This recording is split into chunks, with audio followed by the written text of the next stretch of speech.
fui submetida a uma cirurgia, por isso posso ter algumas dificuldades em ficar de pé. O meu trabalho fala sobre as várias reencarnações vividas e relatadas por Emmanuel. Através de 4 romances escritos por Emmanuel, há 2000 anos, 50 anos depois, Ave Cristo e Renúncia, foi-nos dado a conhecer 6 personalidades vividas por este elevado espírito. Estes são os 4 livros. Há 2000 anos, foi Públio Lentulus, senador romano em 2 reencarnações sucessivas, bisavô e bisneto. Caracterizavam-se por grande cultura e espírito de liderança. Consul Públio Lentulus Sura é uma personalidade que aparece claramente como a de um homem que se acreditava destinado a governar Roma. Considerado um homem de poder e impetuoso, faleceu estrangulado pelos seus inimigos durante a Revolução de Catilina.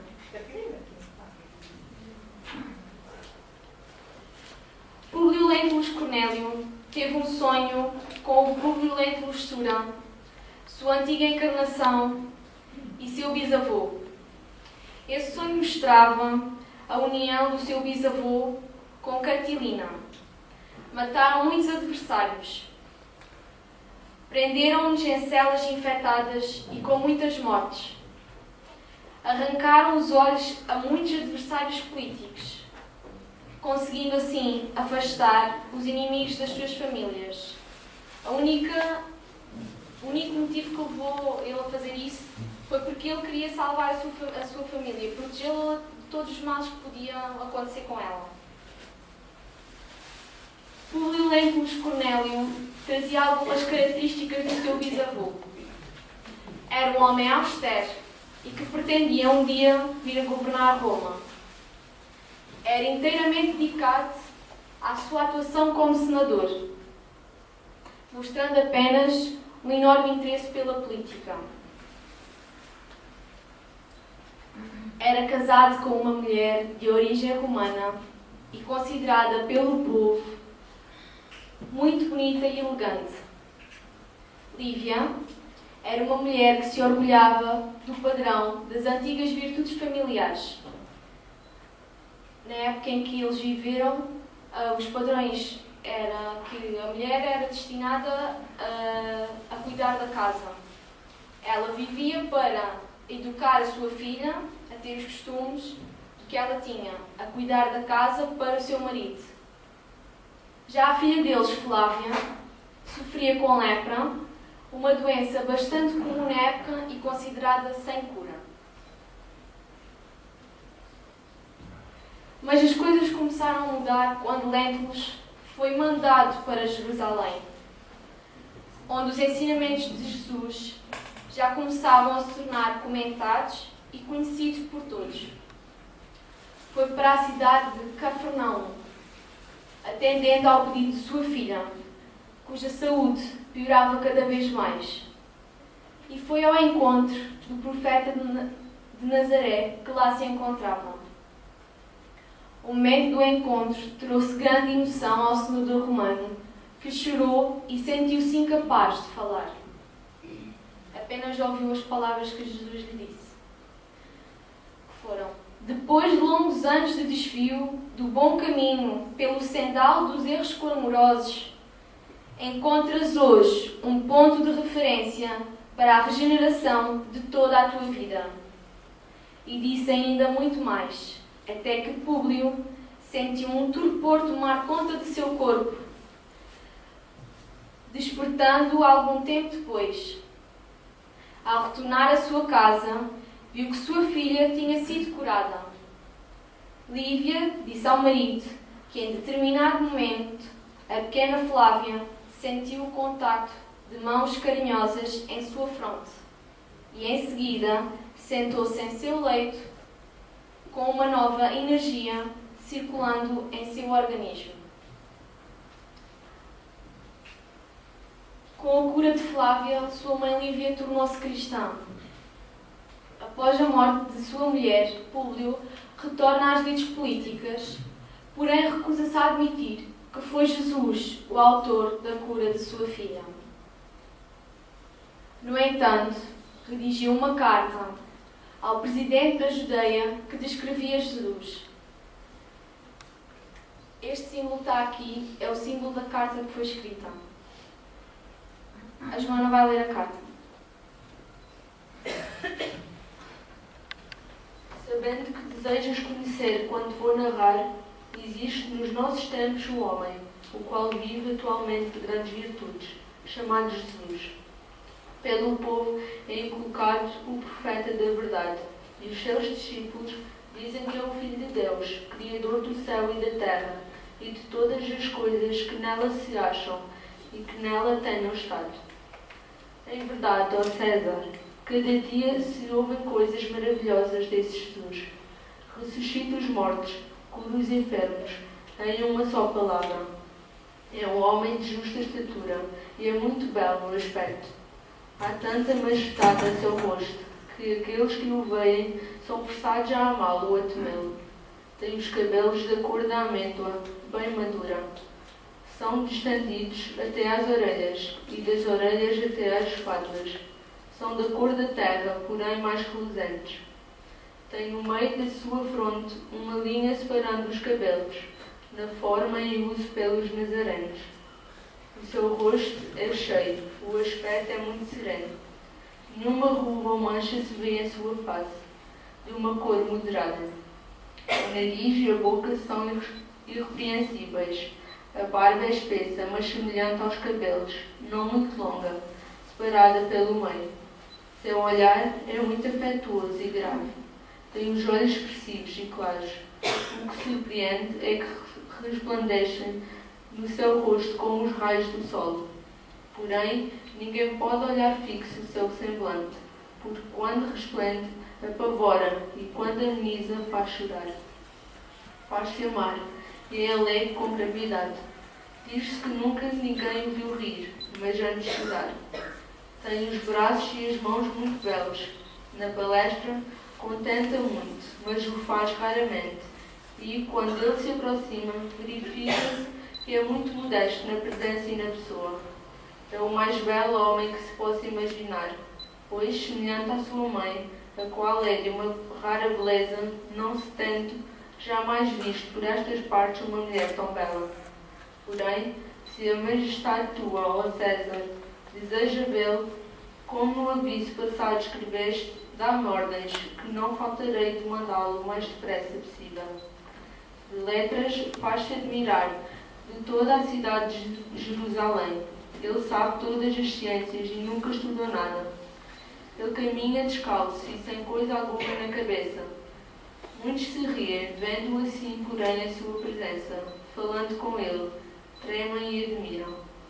Dizem que um tal homem nunca for ouvido por estas partes. Em verdade, segundo me dizem os hebreus, não se ouviram. Jamais tais conselhos de grande doutrina como ensina este Jesus. Muitos judeus o têm como divino e muitos que o querelam, afirmando que é contra a lei de tua majestade. Eu sou grandemente molestado por estes malignos hebreus. Diz-se que este Jesus nunca fez mal a quem quer que seja, mas ao contrário, aqueles que o conhecem como ele tem praticado, afirmam ter dele recebido grandes benefícios e saúde. Porém, a tua obediência estou prontíssimo. Aquilo que tua majestade ordenar será cumprido. Vale da majestade tua, fidelíssimo e obrigadíssimo. Esta carta é o único documento que tem a descrição de Jesus, feita por alguém que esteve com ele. Encontra-se arquivada em Roma. No ano de 79, Públio Lentulus Cornélio desencarnou em Pompeia, vítima das cinzas do Vesúvio, cego, e já se sentia nele um grande arrependimento.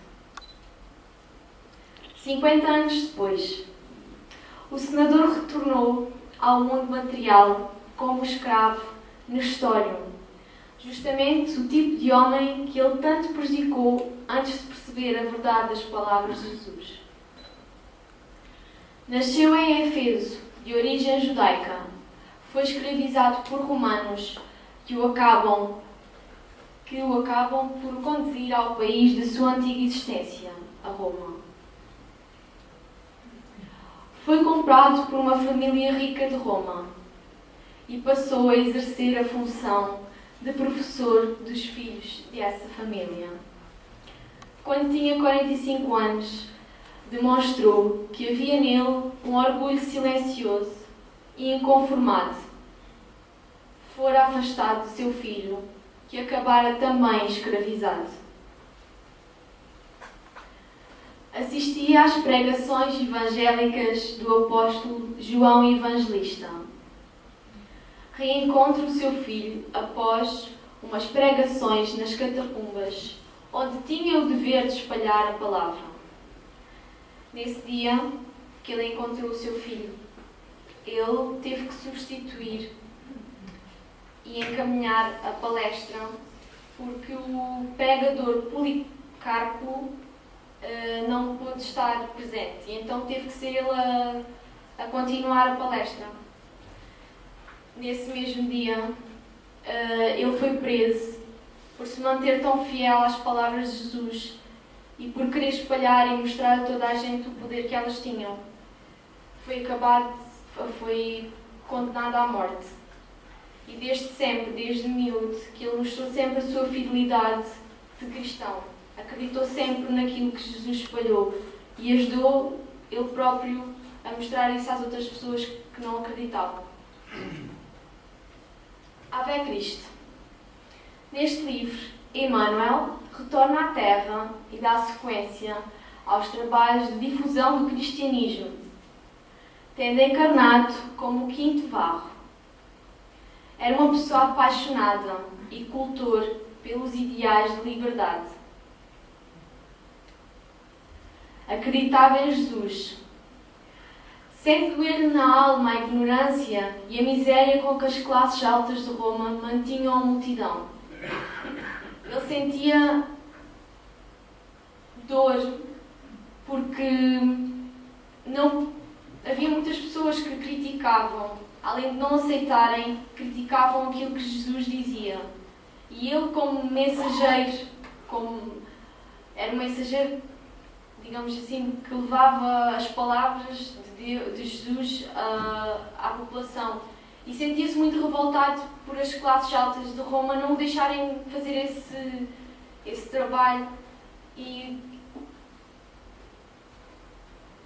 que acho que isso era uma grande vontade que ele tinha e pronto. Foi vítima de uma conspiração por parte de membros de sua família para matá-lo durante uma viagem marítima.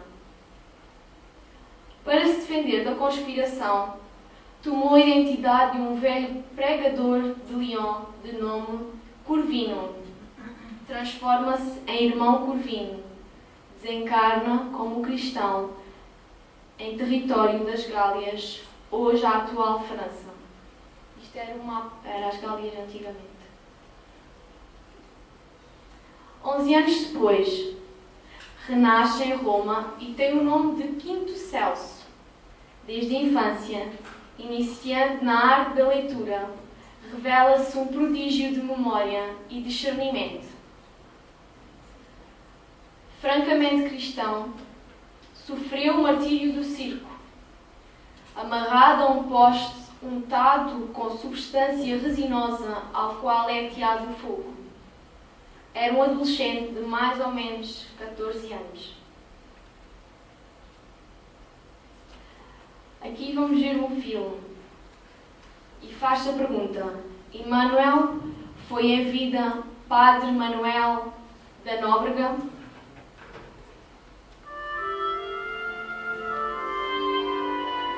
Amém, Pai. Se você repetiu 2 vezes já que Emmanuel, o chefe dos seus guias espirituais, está presente.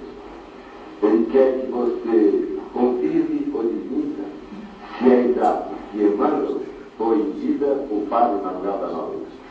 Ele sempre confirmou isso e dou disso testemunho.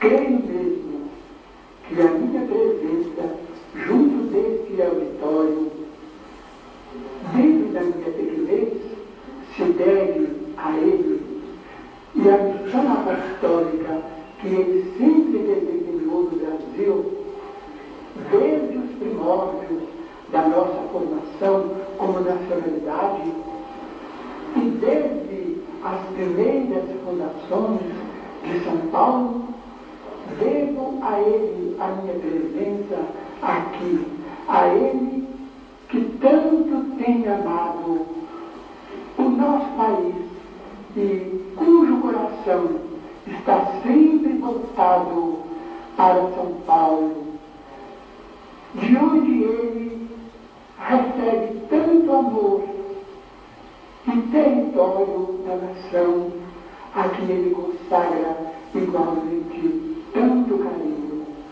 Aceito plenamente, convictamente, a revelação dele mesmo, de que ele foi o padre Manuel da Nóbrega, companheiro do grande Anchieta. E Anchieta, onde está? E o padre José de Anchieta, onde está? Ao que sabemos, no mundo espiritual. Permito uma observação rápida e histórica? Pois não? Eu escrevi um livro sobre Anchieta, Exato. que obteve inclusive um prêmio das comemorações nacionais de Anchieta. E tive a oportunidade de encontrar e fotografar uma assinatura de Manuel da Nóbrega. Aquelas assinaturas antigas, Hermano Manuel ou Emanuel, e tive a ocasião, inclusive, de xerocopiar essa assinatura e encaminhá-la a Chico Xavier, dada a identidade que se apresentava entre Manuel da Nóbrega, que se assinava Emmanuel. Eu pergunto a você, Chico, ainda falando de Manuel da Nóbrega, já de certa ocasião, há muitos anos atrás, ele o conduziu ao pátio do colégio e dali mostrou e deu a você, assim, uma visão panorâmica do que seria o São Paulo de hoje? Sim, é verdade.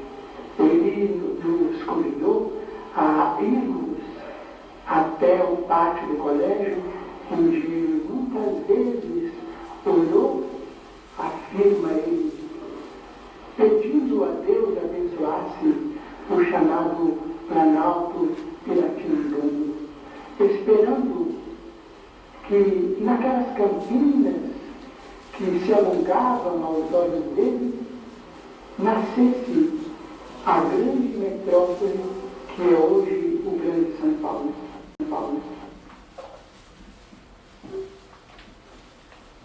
Como vimos, Chico respondeu à pergunta que muita gente fazia, se Emanuel foi em vida Padre Manuel da Nóbrega. Padre Manuel da Nóbrega, missionário jesuíta português. Padre Manuel da Nóbrega nasceu no dia 18 de outubro de 1517, em Safins do Douro, em Portugal. Foi o primeiro missionário do cristianismo em terras brasileiras e, ao mesmo tempo, o primeiro jurista que o Brasil conheceu. Formou-se nas universidades de Salamanca e Coimbra, bacharelando-se em Direito Canónico e Filosofia pela Universidade de Coimbra. O Direito Canónico é a disciplina eclesiástica. Participou na fundação de Salvador e Rio de Janeiro e também na luta contra os franceses, juntamente com o Mene de Sá. Juntou-se em 1563 ao padre José de Anchieta e juntos iniciaram o trabalho na pacificação dos tamoios, que acabaram por retirar o seu apoio aos invasores franceses, sendo eles finalmente derrotados. A 16 de janeiro de 1560, saiu da Bahia com Mene de Sá para a conquista do Rio de Janeiro, onde chegou no dia 21 de fevereiro.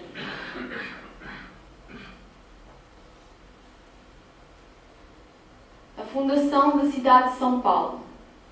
A cidade de São Paulo originou-se de uma pequena aldeia indígena, fundada entre os rios Tamanduatei e Anhangabau, pelo jesuíta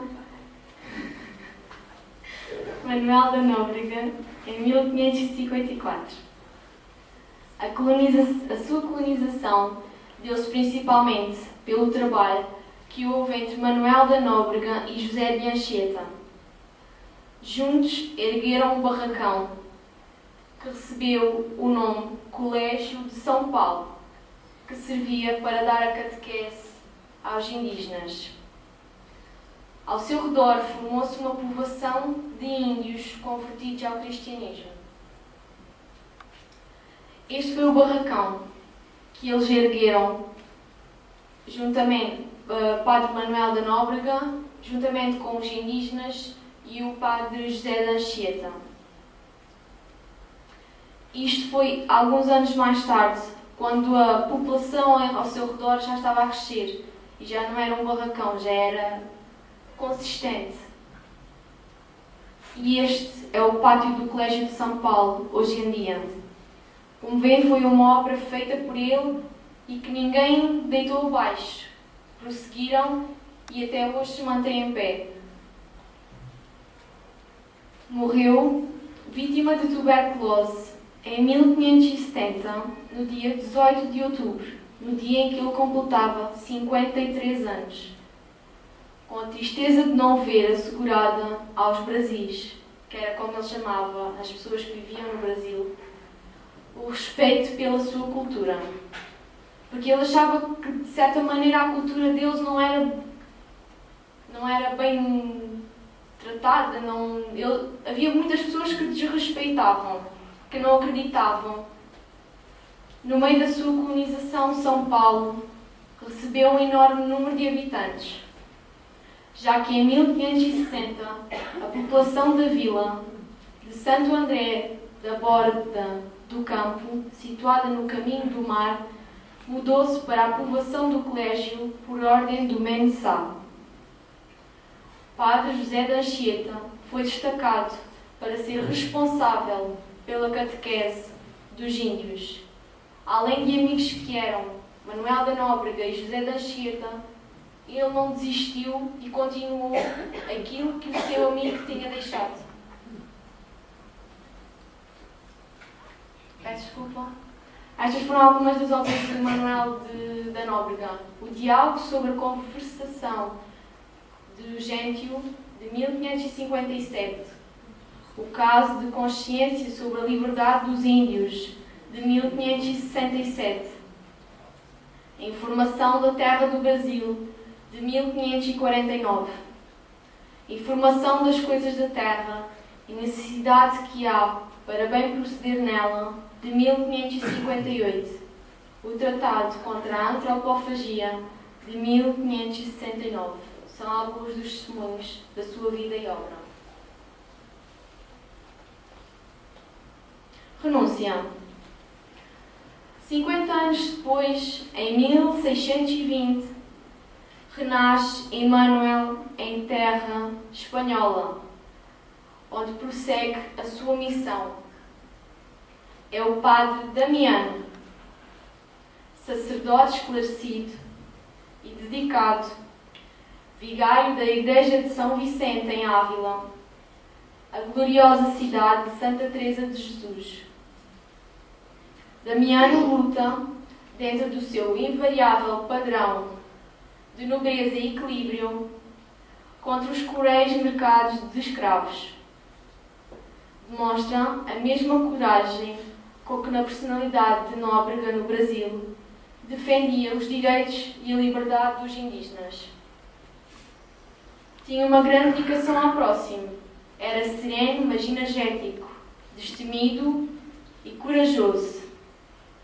Porém, faleceu, desencarnou, com moléstia dos pulmões, em Paris. No Evangelho segundo o Espiritismo, Emmanuel colaborou na codificação espírita no ano de 1861. Transmitiu a mensagem no capítulo 11 amar ao próximo como a si mesmo, egoísmo. Públio Lentulus Sura e Públio Lentulus Cornélio são duas personalidades conhecidas pela história. E talvez Emmanuel tenha mencionado essas suas vidas num exemplo de humildade, relacionando suas antigas deficiências como então homem do mundo e seu esforço para tornar-se um verdadeiro discípulo de Cristo.